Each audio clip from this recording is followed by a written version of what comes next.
हम अपने बच्चों को सही शिक्षा दे करके तो ठीक से बताएं कि आप पढ़ाई लिखाई करके ब्राह्मण बन सकते हैं, आप पढ़ाई लिखाई करके क्षत्रिय बन सकते हैं। बता रहे थे कि मैं पुलिस की आर्मी आदि की भी तैयारी कर रहा था, उसमें भी जाने वाला था। तो कहने का मतलब है कि जो देश की रक्षा करे वो क्या है, क्षत्रिय। जो अभाव को मिटाए वो वैश्य है, जो अभाव को मिटाए वो वैश्य है। और जो इन तीनों की सेवा करे, भार वहन करे। अब देखिए ये पैर क्या कर रहा है, वैश्य को भी अपने ऊपर रखा है, नहीं है, क्षत्रिय को भी अपने ऊपर रखा हुआ है और ब्राह्मण को भी। अच्छा बताइए, बिना इसके ये चल रहेगा, बिना इसके ये रहेगा क्या? वेद में यही लिखा है, ब्राह्मण से मुखमासित, ब्राह्मण मुख के समान है, बाहु राजन्य कृतः, बाहु के समान क्षत्रिय है, बाहु राजन्य उरु तदस्य वैश्य है, पेट ये जो भाग है इसके समान वैश्य है, और पदभ्याम शूद्र हो जाए तो पैर के समान शूद्र है। तो पैर तो सबको अपने ऊपर रखता है ना जी। ब्राह्मण क्यों? पैर है इसीलिए। क्षत्रिय क्यों? पैर है इसीलिए।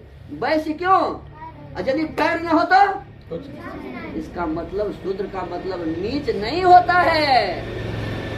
जो कोई भी ऐसा समझता है वह निकृष्ट खुद ही है, वो नहीं समझ रहा है। शूद्र का मतलब होता है आर्य। आर्य के 4 भाग हैं। देखिए आर्य के कितने भाग हैं? पहले इस देश का क्या नाम था? इस देश का नाम था आर्यावर्त। देश का क्या नाम था? सुनिए, क्यों था आर्यावर्त? अरे देश का नाम आर्यावर्त क्यों था? आर्य का मतलब होता है श्रेष्ठ जन। आर्य का मतलब क्या होता है? श्रेष्ठ जन, अच्छा व्यक्ति। आवर्त का मतलब होता है जगह जहाँ अच्छा ही लोग रहता था, इसीलिए इस देश का क्या नाम था? आर्यावर्त। और वो आर्य के 4 भाग थे। एक का नाम ब्राह्मण, एक का नाम क्षत्रिय, एक का नाम वैश्य और एक का नाम शूद्र। आर्य माने श्रेष्ठ हुआ तो शूद्र माने नीच कहाँ से आ गया जी? बताइए, बात समझ में आया कि नहीं? आर्य का मतलब श्रेष्ठ, आर्य का मतलब श्रेष्ठ, तो शूद्र माने नीच कैसे हुआ? जब उसी का पाठ है। आर्य का मतलब 4, ब्राह्मण क्षत्रिय वैश्य और शूद्र। जब एक ही था तो फिर बांटने की क्या जरूरत? यही बात। क्या बोले, क्या बोले? जब एक ही था आर्य सब, तो फिर 4 को भाग करने की क्या जरूरत? इसलिए जरूरी पड़ा कि ब्राह्मण का मतलब तो मैं अभी आपको बताया। ब्राह्मण किसे कहते हैं? ज्ञान का जो प्रचार करेगा, जो ज्ञान को जानेगा, समझेगा, दूसरों को बताएगा, है, जो ज्ञान को सीखेगा, अधिक से अधिक ज्ञानी बनेगा, तो ऐसे व्यक्ति को ब्राह्मण के स्थान में रखा। और बताइए, आर्य श्रेष्ठ का मतलब है तो ज्यादा जानने वाला, पढ़ने लिखने वाला, समझदार आदमी, ये क्या कहता है? वो माने आर्य नहीं हुआ। आर्य में ये आपने किसी ने अभी कहा था कि मनुस्मृति में लिखा है कि ब्राह्मण माने सर्वश्रेष्ठ, कहा था ना भैया? बात बिल्कुल ठीक है, ब्राह्मण माने सर्वश्रेष्ठ। ब्राह्मण माने क्यों सर्वश्रेष्ठ? तो ब्राह्मण वह होता है जो सबसे अधिक जानता है, मेहनत करता है, परिश्रम करता है, विद्वान होता है, सबसे। अब देखिए, पैर में कांटा चुभा, किसको पता चलेगा? कौन रोएगा जी? मस्तिष्क नहीं रोता है ना? मस्तिष्क को पता चला ना, ब्राह्मण को पता चला। इस भाग को ब्राह्मण कहते हैं, मुखमासित। तो इसको पता चला, रोया कौन? शूद्र को काटा गला, रोया कौन? जो ये क्षमता रखता है, समाज में जो ये क्षमता रखता है कि किसी के भी दुख को जो अपना दुख समझता है, किसी की भी परेशानी को जो अपना परेशानी समझता है, वो ब्राह्मण है। ऐसे व्यक्ति को श्रेष्ठ नहीं कहा जाएगा क्या? ऐसे ही व्यक्ति को श्रेष्ठ कहते हैं। लेकिन इसको आप जोड़ देंगे किससे? शिशवार में जो दारू पीता है, अपने आप को कह रहा है कि हम ब्राह्मण हैं, आप जोड़ देंगे कि ब्राह्मण ऐसा ही है। अरे ब्राह्मण ऐसा नहीं होता, इसको ब्राह्मण नहीं कहते। आप गलत कर रहे हैं कि इनको ब्राह्मण कह रहे हैं। आपकी कमी है, हमारी आपकी कमी है। जो ब्राह्मण नहीं है हम उसको ब्राह्मण कह रहे हैं, ये हमारी कमी। अच्छा बताइए, एक कोई राजा नहीं है, प्रधानमंत्री नहीं है, हम उसको प्रधानमंत्री बोले तो किसकी कमी है जी? हमारी कमी है ना? तो ऐसे ही जो कोई ब्राह्मण नहीं है, हमें उसे ब्राह्मण कहना नहीं चाहिए। आप पढ़े लिखे लोग हैं, समझदार हैं, आप देखिए कि जब ब्राह्मण किसे कहते हैं, और उस आधार पर यदि है ब्राह्मण तो कहना चाहिए, नहीं है तो नहीं करना। अच्छा, वैसे ही अपने जगह पर ले लीजिए, मैं पढ़ा लिखा विद्वान हूँ, IPS मैंने BPS आदि सब कुछ कर लिया हूँ और PhD कर रहा हूँ, और कोई पूछे आप कौन जात, तो हम कह देते हैं कि हम तो है क्या कहते हैं हरिजन, हम कह देते हैं क्या कहते हैं हम है पासवान। अब बताइए हम वहाँ भी वही हो रहा है और यहाँ भी वही।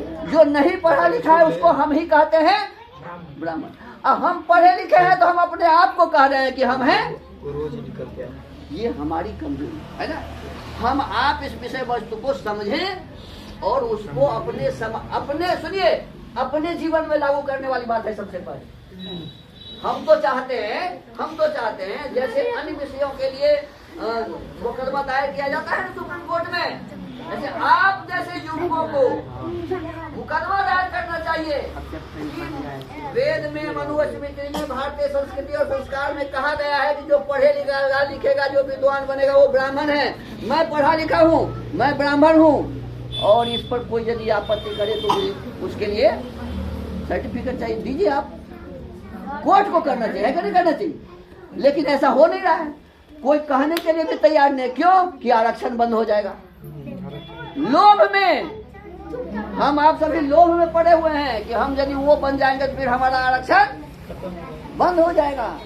ये सब अव्यवस्थाएं हैं, सब का नाम अव्यवस्था है। जितना भी कहा गया ये सब अव्यवस्थाओं का नाम है। हमको आपको इसको व्यवस्थित करने के लिए अपने बच्चों को सही शिक्षा देनी, उचित शिक्षा देनी चाहिए। अब एक बात कह के बात खत्म करेंगे, वहां भी जाना है, सुन पर ही जाना है। एक मेरा आप सबसे निवेदन है, यहाँ जितने भी 1 2 3 4 5 6 7 8 9 10 आदमी हैं, बड़े आदमी, आप एक बहन भी बैठी हुई, आप पढ़े लिखे, सबसे मेरा निवेदन है। एक पुस्तक है सत्यार्थ प्रकाश, वेदों की ओर लौटो, किसने कहा? दयानंद सरस्वती।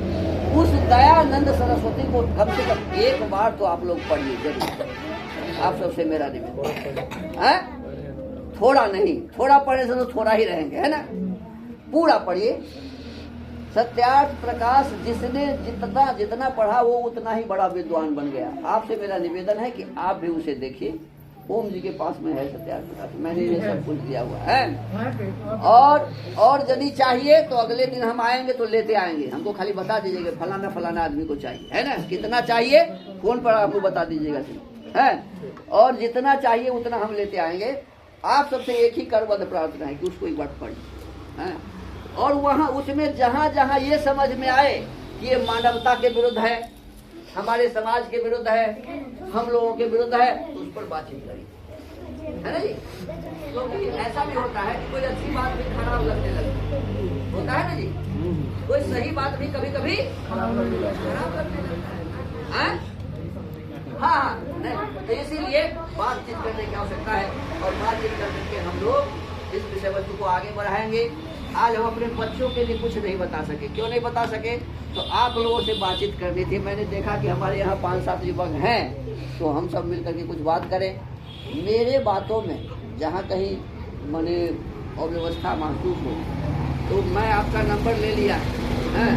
मेरा नंबर आप लोगों के पास आ जाएगा, है। मेरा YouTube चैनल है दयानंद कल्याण आश्रम, गुरुकुल है अपना, दयानंद कल्याण आश्रम के नाम से YouTube चैनल है। तो उससे आप YouTube में जुड़ जाएंगे तो हमारे गुरुकुल की भी गतिविधि समझ आएंगे, और हम लोग आपस में विचार विमर्श भी करते रहेंगे, व्हाट्सएप से जुड़ जाएंगे। तो 8809855187 हमारा मोबाइल नंबर है, श्रीमान जी के पास है। तो शेयर कर देंगे। हाँ, आप सबको शेयर कर देंगे, और हम लोग आपस में विचार विमर्श करें। आप लोग ही आने वाले समय में हमारा भविष्य हैं। देखिए, आप लोगों के हिसाब से तो मैं अब 60 वर्ष के बाद हो जाता है लोग रिटायर, गाँव घर के हिसाब से।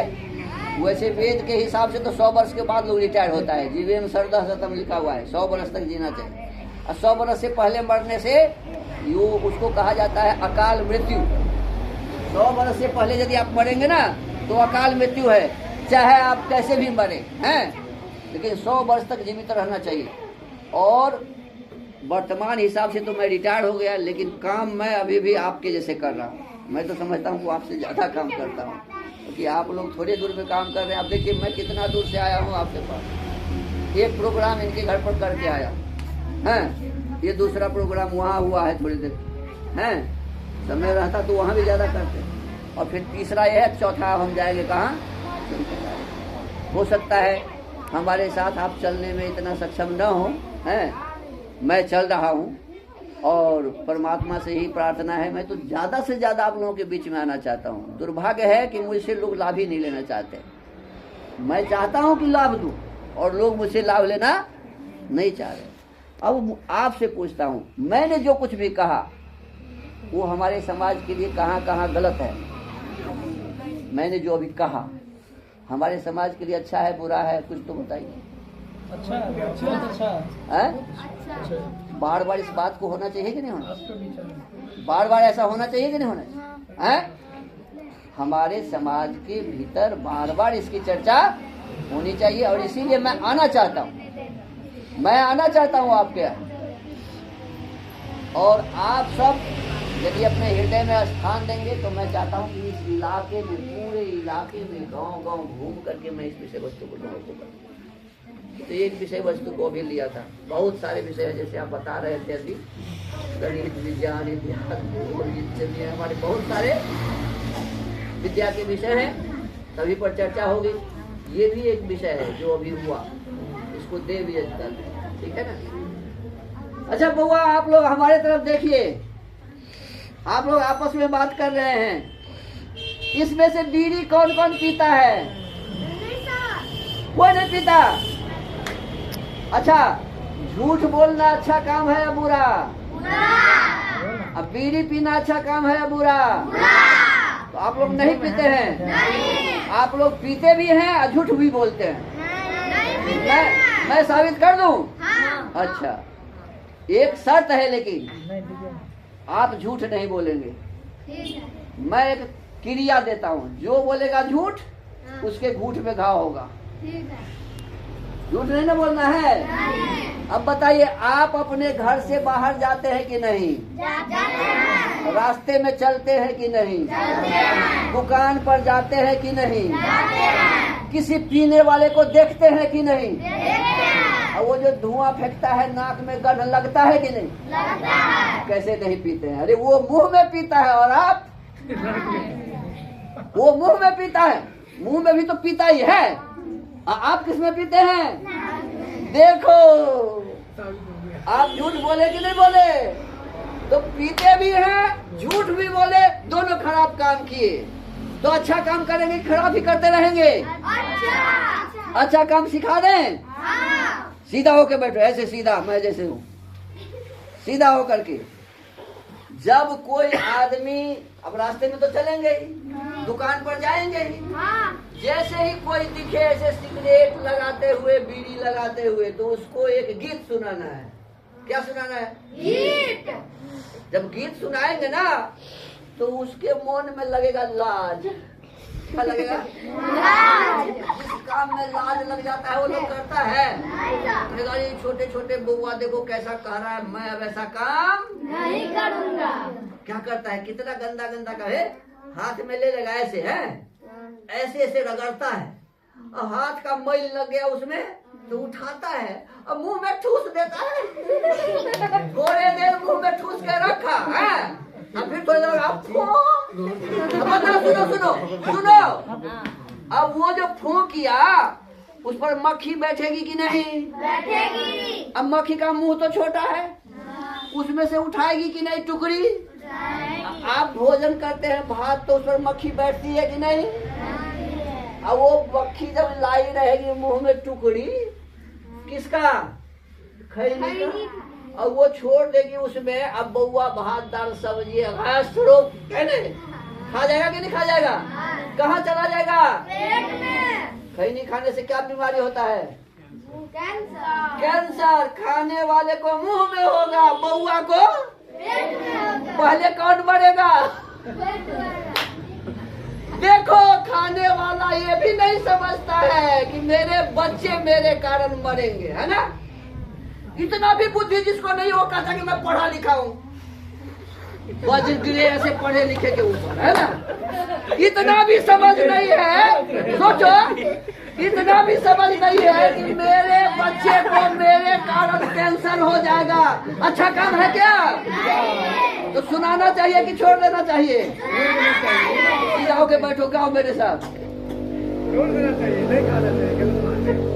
अरे पीरी मजा न देगी, अरे पीरी मजा न देगी। आगे नहीं आए आप लोग? भूखे हैं? जोर से बोलो, अरे पीरी मजा न देगी, मजा देगी, सिगरेट मजा न देगा, सिगरेट मजा देगा, कहीं कैंसर हो गया तो, कहीं कैंसर हो गया तो, जीवन मजा न देगा, जीवन मजा देगा, अरे गाजा मजा न देगा, गाजा मजा देगा, खैनी मजा न देगा। देगा। मजा देगा क्या? आपके गांव में दारू पीने वाला है? सब गांव में है दारूबाज। अच्छा, दारू वाला को कहना चाहिए कि छोड़ देना चाहिए? दारू पीना अच्छा काम कि खराब काम? दारू वाला को बोलना है, सीखो।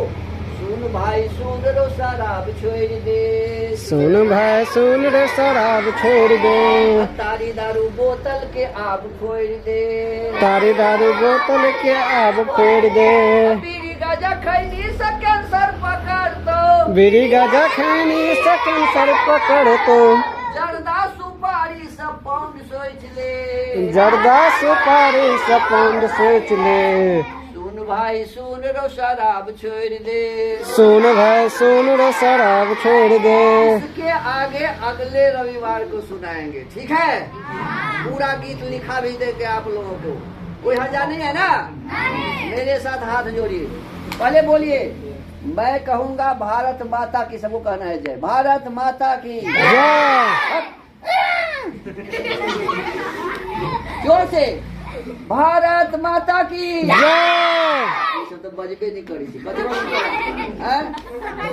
हम कहेंगे तन मन को करता कौन खराब, तो आप लोगों का कहना है मांस मछली अंडा शराब। क्या बोलना है? तन मन को करता कौन खराब, मांस मछली अंडा शराब। हम कहेंगे शराब पीना छोड़ दो, आप लोग तो छोड़ दो, छोड़ दो, शराब पीना छोड़ दो, छोड़ दो छोड़ दो, गांजा पीना छोड़ दो, छोड़ दो छोड़ दो, खैनी खाना छोड़ दो, छोड़ दो छोड़ दो, शराब का बोतल फोड़ दो, छोड़ दो छोड़ दो, शराब का बोतल फोड़ दो, छोड़ दो छोड़ दो, खाली फोड़ दो, इतना ही कहना है। हाँ, शराब के ठेके तोड़ दो तो तोड़ दो, तोड़ दो, शराब का बोतल फोड़ दो, छोड़ दो छोड़ दो, शराब के ठेके तोड़ दो, तोड़ दो तोड़ दो। हम कहेंगे जो भी हुआ नशे का शिकार, आप कहें उसका उजड़ा घर परिवार, ये नशा पीने वाला घर वाली का गहना भी बेच देता है। हाँ, जो भी हुआ नशे का शिकार, उसका उजड़ा घर परिवार, उसका उजड़ा घर, जो भी हुआ नशे का शिकार, उसका उजड़ा घर परिवार। हाथ जोड़िए मेरे साथ, मैं कहूँगा वैदिक नमस्ते, आप लोग कहेंगे 2 बार, नमस्ते नमस्ते। कै बार? कोई आदमी कहेगा राधे राधे, राम राम, सिया राम, ये कहीं अभिवादन हुआ है? अभिवादन ऐसे होता है, देखो हाथ जोड़ के, मूड़ी झुका के, ये हाथ को हृदय में लगा के, बताओ बुद्धि कहाँ है? हृदय में होता है। बुद्धि कहाँ होता है? तो मूड़ी झुकाने का मतलब बुद्धि पूर्वक, मूड़ी झुकाने का मतलब क्या हुआ? बुद्धि पूर्वक। और देखो हाथ जोड़ते इसका मतलब क्षमता पूर्वक, है ना? जितनी भी क्षमता है, ताकत है ना। अब प्रेम कहाँ होता है? प्रेम प्रेम कहाँ होता है? अंगूठा को हृदय में लगाते, ये है नमस्ते, है ना? वैदिक अभिवादनम, सबको सादर नमस्ते। आप सबको बहुत बहुत धन्यवाद। अगले दिन पुनः हम आएंगे रविवार को, और उसमें अधिक से अधिक बच्चे को यहाँ रखिए, है ना? और हमारे सभी शिक्षकगण से निवेदन है, प्रार्थना है आप लोगों से, आप लोग ही इस सुंदर विचार को स्वयं भी अपने जीवन में धारण करेंगे, और अपने समाज में जो अव्यवस्थाएं फैल रही हैं इसको भी हम ही आप मिलकर दूर कर देंगे, है ना? हम आप यदि नहीं चाहेंगे तो ये समाज कभी नहीं सुधरेगा। देखिए हमारा दुर्भाग्य कितना है, एक ही योजना हम सब की, पैसा, हाय पैसा, हाय पैसा, हाय रुपया। अरे क्या करेंगे आप रुपया लेकर के जब आपके बच्चे ही सुरक्षित नहीं होंगे? हैं? अरे पैसे आप कमाएंगे और बच्चे दारूबाज बन जाएंगे, क्या लाभ होगा? है बन रहा है ना समाज। आप सबसे प्रार्थना है आप थोड़ा सा होश संभालिए और इस काम में मेरा सहयोग करिए। हम आप सब मिलकर के कुछ काम करें। ओम जी, हम आप सब मिलकर के कुछ काम करें। कलकत्ता वाली हमारी दीदी बोले चाहे नहीं बोले, आपका भी कर्तव्य है ना जी? है कि नहीं है? हमारी कलकत्ता वाली दीदी जितना कर रही हैं, भगवान उनको बहुत आगे बढ़ाए, ऊंचा उठाए, बहुत बड़ा काम कर रही हैं। लेकिन उनसे बड़ा काम हमको आपको करना चाहिए इस समाज के लिए, जिस समाज में हम रहते हैं, है ना? तो आप अपने गांव भी हमें बुलाएंगे तो मैं आऊंगा। सबको नमस्ते, सबको धन्यवाद फिर, और आदेश दीजिए क्योंकि वहां जाना है। ठीक है। आज के हमारे यजमान क्या नाम है?